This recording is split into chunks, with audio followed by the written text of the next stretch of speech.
there, welcome back. This is Molly, and today we're going to be doing a first impression on the Urban Decay All Nighter Foundation. So I just hopped out of the shower, as you can probably tell, and I put on some moisturizer. So I'm going to be priming half of my face, and then we're going to get into the specifics on what this product claims to do on its product page. Right off the bat, the packaging does say that it is waterproof, long-wear liquid foundation. It's full coverage, matte finish, and oil-free. I'm going to be using my favorite primer, which is the Smashbox Photo Finish in color adjusting. And I'm just going to be priming the right half of my face. So while I'm letting the primer sit in, I'm just going to quick pull up the product page. I'm just going to do Sephora since last time Ulta, not all the information was on it, so we'll see. So there is a whole bunch of stuff on this product, so I'm just going to try and paraphrase. It says it is a full coverage matte finish waterproof foundation that lasts all night. It's kind of in the name. It says it provides a modern matte finish that never looks overdone. Perfect for all night affairs, this innovative formula is also comfortable enough to wear every day. Urban Decay loaded this formula with a higher amount of pigment, about 3 times as much as the Naked Skin liquid makeup. So a little goes a long way. It's saying that there's no need to build coverage or apply multiple layers. It says this waterproof formula diffuses light to blur flaws for beautifully perfected skin while it mattifies and absorbs oil to reduce the appearance of shine. It's making some pretty big claims here. Although this is what else you need to know. All Nighter liquid foundation comes in a sleek, edgy bottle. What I do like though is that it says that as cool as it looks, it's also practical. The shade is clearly visible, but the bottle never looks messy. It's also equipped with a airless pump, so it's easy to get out every last bit of product. I do like that about it. It reminds me a lot of the Kat Von D, how as you use it, it will slide up and you can see how much is left. I do love that. Alright, so I'm super excited to try this out because I've heard good things about it. So let's get into it, and for this review, I'm going to apply it in 2 different ways. I recently purchased the Real Technique sponge. I've had this before, and I've had the Beauty Blender before, and I could never make them work. So I recently bought this and I'm still testing it out, so we're gonna see how this goes. But I know a lot of you like to apply your makeup with a sponge instead of a brush, so I'm gonna do it to one side of my face.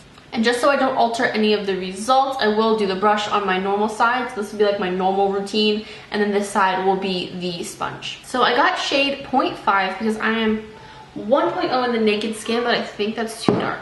It's more the undertone. I think the 1.0 is a yellow, and this is like the neutral undertone. So I'm just gonna dot this around, since this is the brushed side. And then for the sponge, I kind of do bigger globs and then blend it out.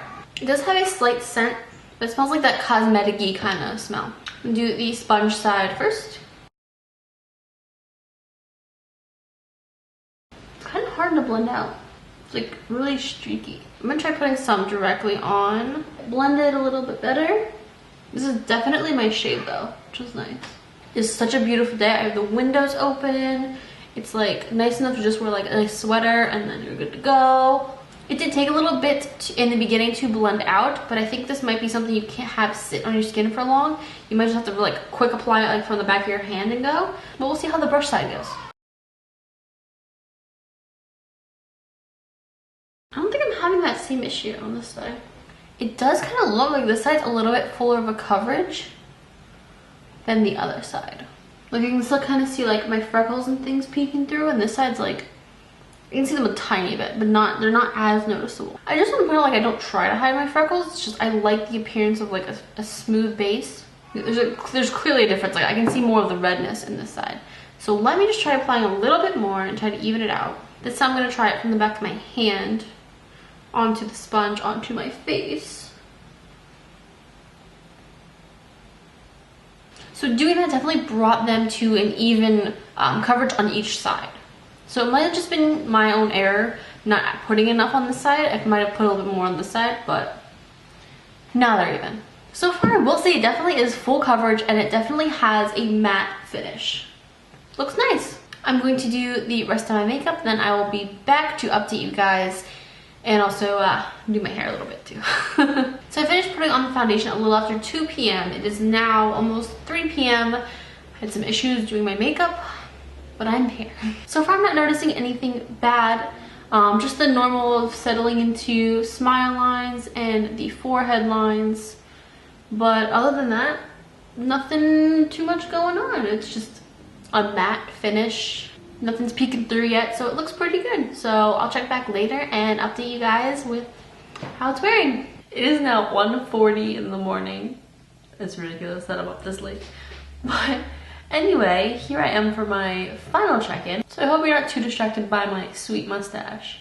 I was peeling off my liquid lipstick as I was sitting downstairs. I'm just done wearing makeup. It's so late. But let's check in. Right off the bat, I see that I am missing foundation right around my nose, but it's on both sides. Of course, the normal smile lines are there. I'm not going to include this. Right between my forehead, it's settled into like these little lines here. The cheeks. My cheeks look good. Doesn't look like it rubbed off anywhere like in this area. It's more so like in like the little fine lines. But overall, it's really pretty. Like this is like a really nice matte. It looks really nice. I feel so ridiculous with this lipstick. But anyways, overall, I do give this a good 4 out of 5, I would say. I do like it. It is a nice matte formula. It did last, I don't know, a bajillion hours that I've been wearing it. It has lasted throughout the day. It is a matte finish like it claims. And I would definitely say it is full coverage. None of my skin is like peeking through underneath, just everything normal. It doesn't look too bad. If you're interested in trying out the Urban Decay All Nighter Foundation, I would say go for it. I've had a pretty decent experience with it. If you enjoyed this video or my sweet mustache, please give it a big thumbs up. And be sure to comment down below if you've ever tried this foundation before.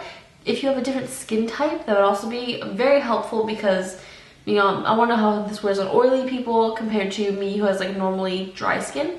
Please subscribe if you're not already. I would love to hang out with you a few times a week.